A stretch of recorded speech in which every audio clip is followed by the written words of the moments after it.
नैना बहू, तुझे कुछ भी नहीं आता है क्या? क्या कर रही है 1 घंटे से? अभी तक तेरी चाय नहीं बनी?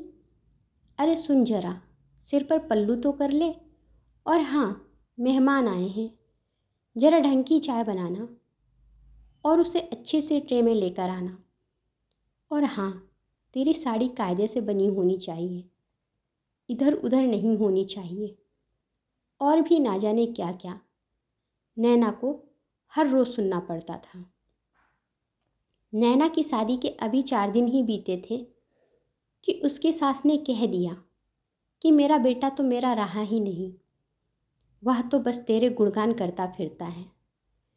जब नैना की सास ने उसे यह शब्द कहे तो नैना बस अपनी सास का मुंह देखती रहेगी और कहती भी क्या।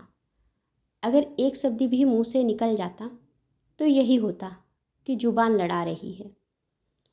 उसने बस इतना ही कहा, नहीं मम्मी जी, आपका बेटा पहले आपका बेटा है, बाद में मेरा पति।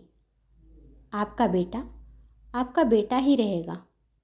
तो उसकी सास ने कहा, नहीं, मैं देख रही हूँ, अभी उसकी शादी के 4 दिन ही हुए हैं और वह बस तेरे नाम की माला जपता रहता है।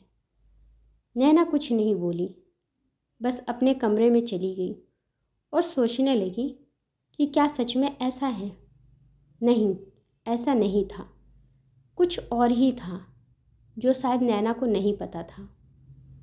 एक लड़की जिसकी उम्र मात्र 22 साल, वह शादी होकर नए घर आती है, आते ही सब कुछ संभालने की कोशिश करती अपनी तरफ से, और कोशिश करती है कि उसकी वजह से किसी का दिल ना दुखे। पर कभी सोचा है कि क्या उसके ससुराल वाले यह कोशिश करते हैं कि उनकी वजह से वह लड़की कभी मायूस ना हो, कभी ऐसी बात ना बोले कि उसको लगे कि आज माँ पापा पास होते तो शायद मेरी आंखों में आंसू नहीं होते। नैना, जो अपनी सास की बात सुनकर कमरे में बैठी थी, अभी उसकी शादी के 4 दिन ही हुए थे कि उसकी तबीयत खराब हो गई थी। उसको जॉइंटिस हो गया था। उसका पति, जो एक बहुत ही प्यारा इंसान था, उसे नैना की तकलीफ़ दिख रही थी, उसकी तकलीफ़ को महसूस कर पा रहा था। जब दीपक नैना को डॉक्टर के पास ले गया था तो डॉक्टर ने कहा था कि इसको बहुत ज़्यादा आराम की ज़रूरत है, इसके खाने पीने का ध्यान रखना, वरना इसकी तबीयत और ज़्यादा ख़राब हो सकती है, और दवाइयाँ तो बिल्कुल समय समय पर देते रहना। उसके पति ने कहा, डॉक्टर, मैं पूरा ख्याल रखूँगा, बस आप इसको ठीक कर दो। डॉक्टर ने कहा, चिंता मत करो, इसे खून की कमी हो गई है, अगर इसका ख्याल रखोगे और यह खुद अपना ख्याल रखेगी तो जल्दी से अच्छी हो जाएगी। नैना का पति, जिसका नाम दीपक था, उसने अपनी पत्नी का थोड़ा ज़्यादा ख्याल रखना शुरू कर दिया। हर आदमी अपनी ड्यूटी जाता है, नैना का पति भी अपनी ड्यूटी गया हुआ था। अभी घर पर उसकी ननंद और 1-2 रिश्तेदार ही थे। 4 दिन ही तो हुए थे शादी के, और उस दिन नैना की तबीयत ज़्यादा ख़राब हो गई थी। उसको डॉक्टर ने दलिया और जूस के लिए बोला था खाने के लिए, पर उसकी सास ने कहा कि जो सब कोई खाएगा वो खाना नैना भी खा लेगी। लेकिन नैना को यह चीज़ नुकसान करती तो वह खाना नहीं खाती। और रात को जब उसका पति घर आता है तो वह नैना से पूछता है कि तुमने दवा खा ली? तो नैना झूठ बोल देती है, हाँ खा ली। उसका पति जब उससे पूछता है तुमने सिरप पी लिया, तो उसके मुंह से नहीं निकल जाता है।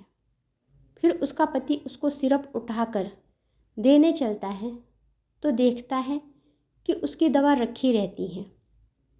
तब दीपक अपनी पत्नी पर गुस्सा करता है कि मैं दवा लाकर रख रहा हूँ, पैसे लगते हैं और तुम समय पर दवा भी नहीं खा सकती, जबकि डॉक्टर ने बोला है कि तुम्हारे लिए खाना और दवा इस समय बहुत ज़रूरी है। तब नैना की आंखों में आंसू आ जाते हैं और वह कहती है कि घर में दलिया और जूस नहीं था, जबकि हकीकत में उसके यहाँ खाना बनाने वाली लगी थी। उसने नैना की सास से कहा भी था कि माँ जी, मैं भाभी के लिए दलिया बना दूँ। तभी नैना की सास ने साफ मना कर दिया था कि नहीं, नैना भी सब्जी रोटी खा लेगी। लेकिन यह बात नैना अपने पति को नहीं बताती। वह झूठ बोल देती है अपने पति से कि उसने खाना खा लिया था।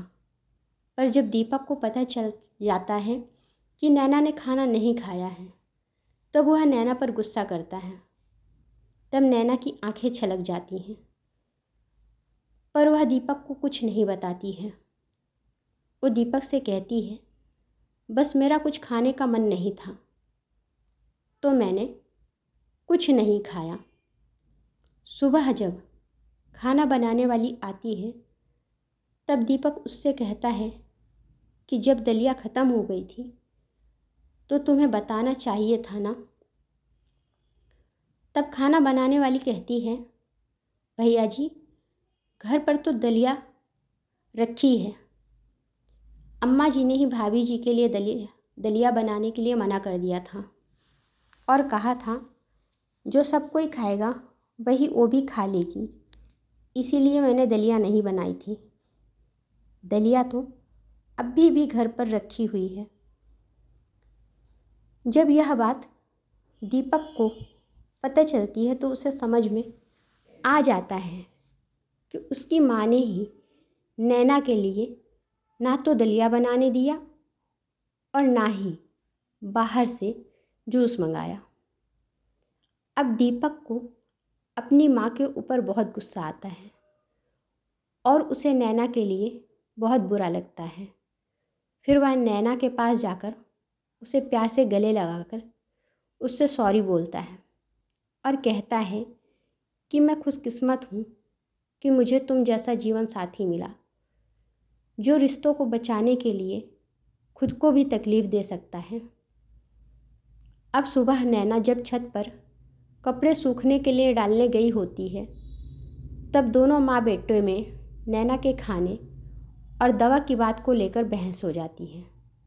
बस इसी बात से नैना की सास को लगता है कि वह उसके बेटे को उसके खिलाफ़ कर रही है और इसीलिए नैना की सास कहती है कि मेरा बेटा तो मेरा रहा ही नहीं, जबकि नैना तो उनके रिश्ते को प्यार से संभाल रही थी।